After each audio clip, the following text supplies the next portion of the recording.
Assalamualaikum warahmatullahi wabarakatuh. Selamat berjumpa kembali. Ini saya habis ganti kampas kopling ya. Kampasnya habis. Tadi udah saya pasang ya untuk kampas koplingnya. Nah, ini kebetulan ya belum saya naikin bak transmisinya. Saya akan sering-sering bentar nih penimbangan ya. Ini penimbangan buat teman-teman supir.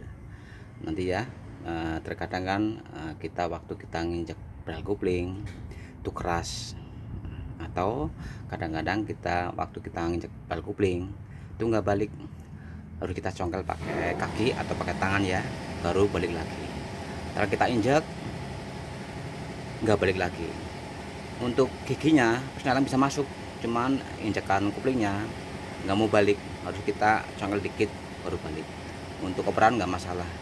Nanti ya saya tunjukin ya bila mana ada kejadian seperti itu ya, makanya jangan skip, ini penting biar kita nggak salah bongkar, kita nggak salah prediksi, kita nggak salah perbaikan.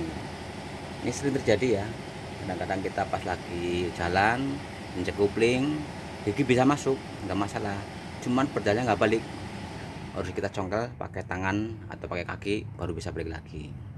Nah terkadang juga pedal kopling injek berat, nah biar enteng nanti akan saya tunjukkan ya caranya. Ini gampang, jadi sebenarnya gampang, cuman kadang-kadang kita nggak tahu ya.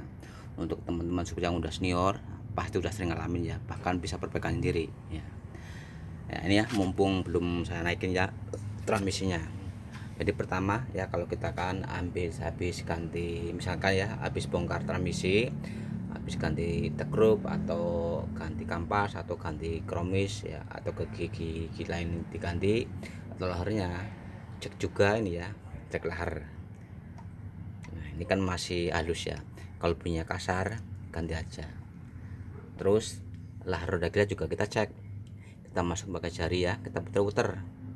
Kalau agak berat atau kasar ganti aja ya, mumpung di bawah ini masih bagus ya.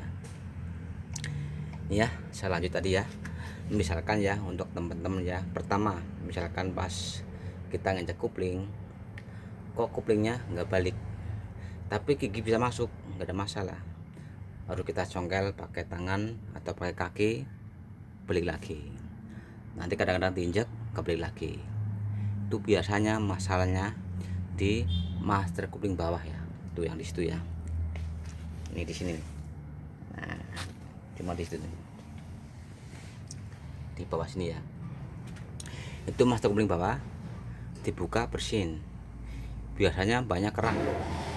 Jadi kalau pas kita injak kan kedorong, nanti kalau banyak kerak nggak mau balik, makanya pedal kopling nggak balik, harus kita congkel pakai tangan atau pakai kaki baru bisa.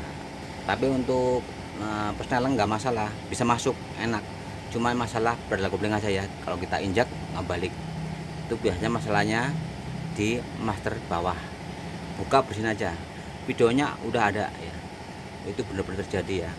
Jadi waktu itu keluhan ya, jadi koplingnya diinjak nggak balik, harus kita congkel pakai kaki atau pakai tangan baru bisa. Itu yang sering master bawahnya ya, master kopling bawah udah berkerak karatan ya, jadi harus kita bersihin, diamplasin ya piston sama rumahnya. Itu yang pertama. Yang kedua, misalkan ya, ini bahkan sering terjadi ya, kalau pas pedal kopling keras biar enteng, gampang caranya. Terkadang kan yang sering kan kuras minyak kopling, itu bisa juga.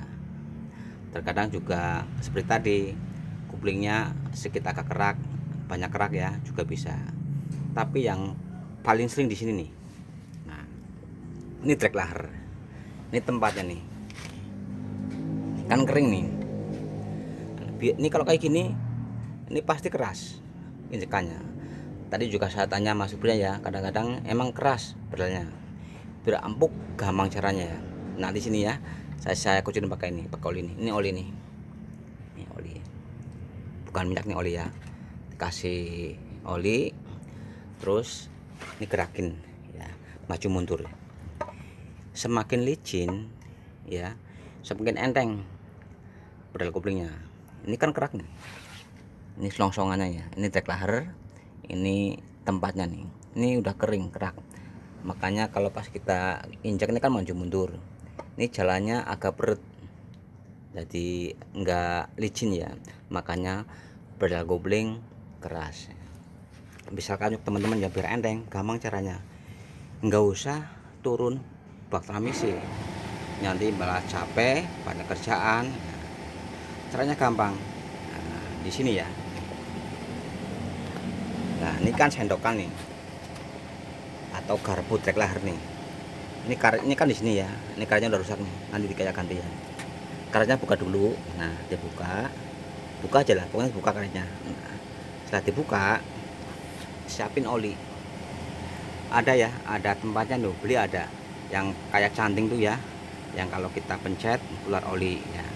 Tapi kalau nggak punya, gampang caranya, pakai ini aja, botol aqua isi oli, terus tutupnya kasih lubang, terus masukin selang nih ya, nih masukin selang. Nanti ini ukurannya sekitar 20 cm cukup ya, tapi ini tadi 25 cm ya. Nanti kita masukin, ini isi oli ya. Nah nanti selangnya masuk sini nih, nah lewat ini buka dulu nih, karetnya buka dulu, masukin. Nah tapi sini ini pakai ini ya, pakai botol ya. Nah ini biar kena ini trek lahar nih. Dan nanti kita pencet kan keluar. Kalau beli ada ya, pakai itu, pakai apa yang kayak tempat itu malah enak tuh, tinggal pencet keluar. Nanti kalau udah keluar kita naik ke kabin pedal kopling, kita injak-injak, kocok-kocok ya sekitar 4-5 kali ya. Terus kita turun lagi, terus masukin oli lagi ya.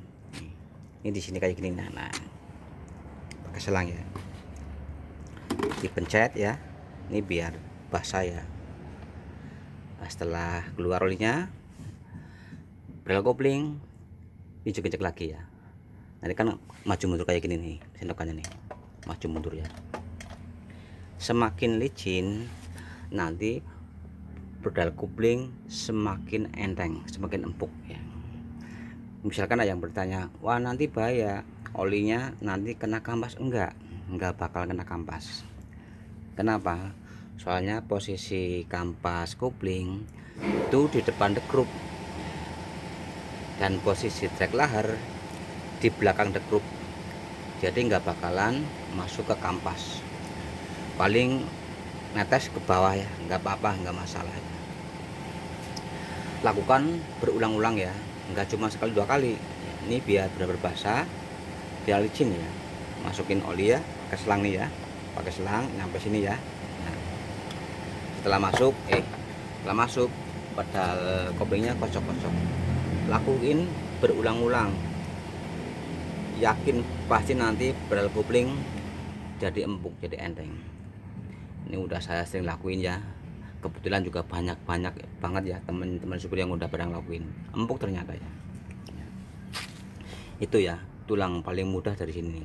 Kalau kuras kopling, minyaknya kadang-kadang nggak maksimal, terus kita buka pistonnya juga kadang-kadang nggak maksimal. Karena apa? Yang sering di sini nih masalahnya nih. Jadi kalau ini kering, tempat trek laharnya nih, ini kan tempatnya nih, ini bulat nih ya.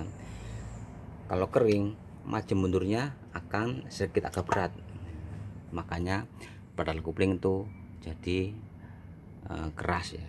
Tapi kalau semakin licin, pedal kopling semakin empuk karena maju mundurnya tuh lancar.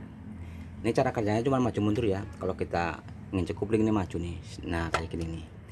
Kalau kopling lepas, mundur lagi. Semakin licin semakin empuk, makanya biar empuk kasihan ya, kasih oli ya. Beli ada itu tempatnya tuh yang model bulat, nanti ada selangnya, kita pencet keluar, itu lebih enak malah ya. Masukin dari sini, jadi garpu trek lahar ini karena karetnya, lepas dulu karetnya nih, buka dikit, buka, masukin selang ya. Tapi kalau kita nggak punya lahannya, pakai ini nggak apa-apa nih, botol aqua isi oli, nyari selang, masukin.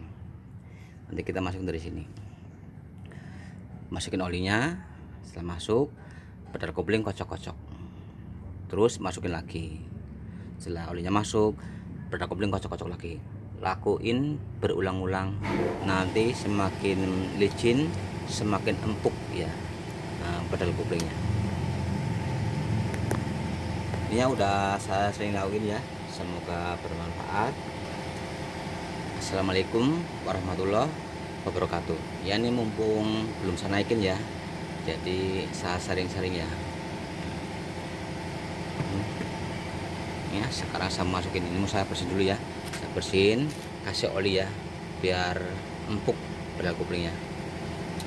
Tolong kain lap ya, sama oli yang baru ya, ya yang satu lagi ya.